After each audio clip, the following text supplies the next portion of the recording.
Hello மக்களே, welcome to MTV. இன்றைக்கி நம்ம MTV குக்கிங்கில் என்ன பார்க்க போகிறோன்னா சூப்பரான ஒரு ரெசிபி தான். என்னென்னா சக்கரவள்ளி கிழங்கு கட்லெட்.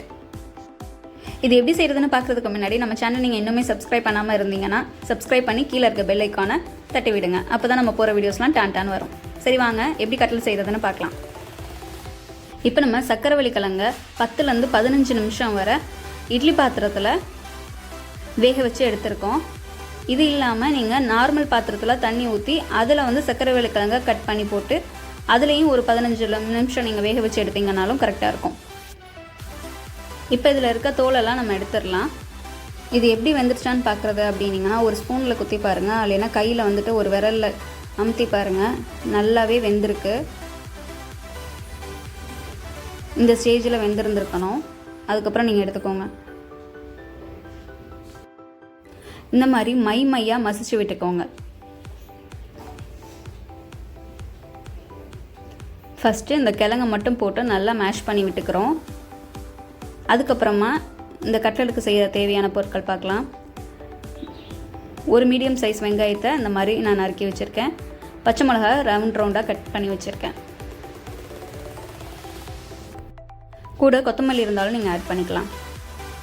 இப்போ அந்த வெங்காயம் பச்சை மிளகாயை இதில் போட்டுக்கலாம். அதுக்கப்புறம் 1 ஸ்பூன் தனி மிளகாத்தூள், 2 ஸ்பூன் கார்ன்ஃப்ளவர் மாவு, தேவையான அளவு நைஸ் உப்பு சேர்த்து நல்லா கிளறி விட்டுக்கோங்க.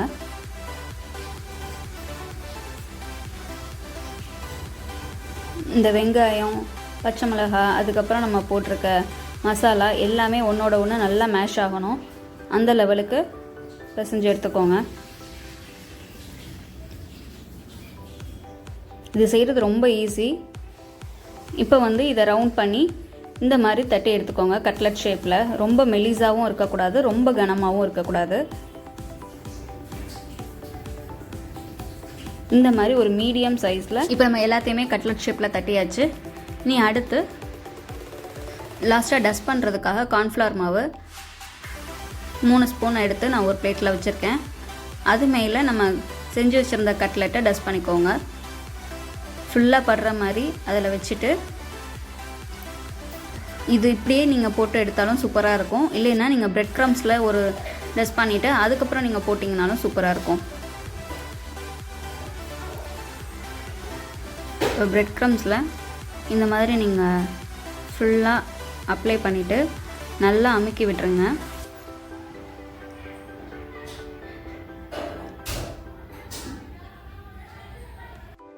இந்த மாதிரி இருக்கணும். அடுத்து நம்ம தோசைக்கல்லை போட்டு எடுத்துடலாம். தோசைக்கல்ல ஆயில் அப்ளை பண்ணி எல்லா இடத்துலையும் படுற மாதிரி தடவி விட்டுருங்க. அதுக்கப்புறம் கொஞ்சம் சூடானதுக்கப்புறம் நம்ம செஞ்சு வச்சுருக்க கட்லெட் எல்லாம் இதில் பரப்பி விடுங்க. இதில் நான் வந்து பாதி பிரெட் க்ரம்ஸில் போட்டதை எடுத்திருக்கேன், பாதி இது அப்படியே கார்ன்ஃப்ளவரில் நம்ம போட்டதோடு எடுத்திருக்கேன். இதில் மேலே வந்து எண்ணெய் போட்டுக்கோங்க. ஒவ்வொரு கட்லெட்டுக்கும் ஒரு 2 ஸ்பூன் எண்ணெய் விட்டுக்கோங்க. இது கடலெண்ணெயில் பண்ணால் தான் நல்லாயிருக்கும். இப்போ இந்த சைடு வெந்ததுக்கப்புறம் அந்த சைடு திருப்பி போடுங்க. இந்த சைடு வேகிறதுக்கே ஒரு 2 மினிட்ஸ் எடுத்துக்கும். அதுக்கப்புறமா இதை திருப்பி போடுங்க. ஸ்டவ் வந்து நீங்கள் மீடியம் ஃப்ளேமில் வைங்க.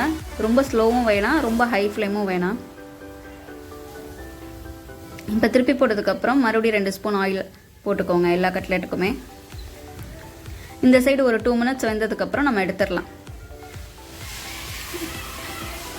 இப்போ நம்ம எடுத்தாச்சு. இது எப்படின்னா வெளியில் கொஞ்சம் கிறிஸ்பியாகவும் உள்ளே நல்லா சாஃப்டாகவும் இருக்கும்.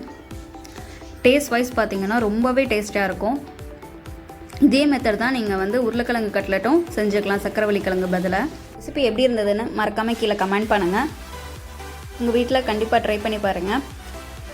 இந்த வீடியோ பிடிச்சிருந்தால் லைக்கை தட்டிவிட்டு மினி டூர் விலாக்ஸை சப்ஸ்கிரைப் பண்ணிக்கோங்க. நம்ம சேனல் பிளேலிஸ்ட் போனீங்கன்னா அதில் நிறைய குக்கிங் ரெசிபிஸ் அண்ட் விலாக்ஸ் இருக்கும். அதையும் பார்த்து என்ஜாய் பண்ணுங்கள்.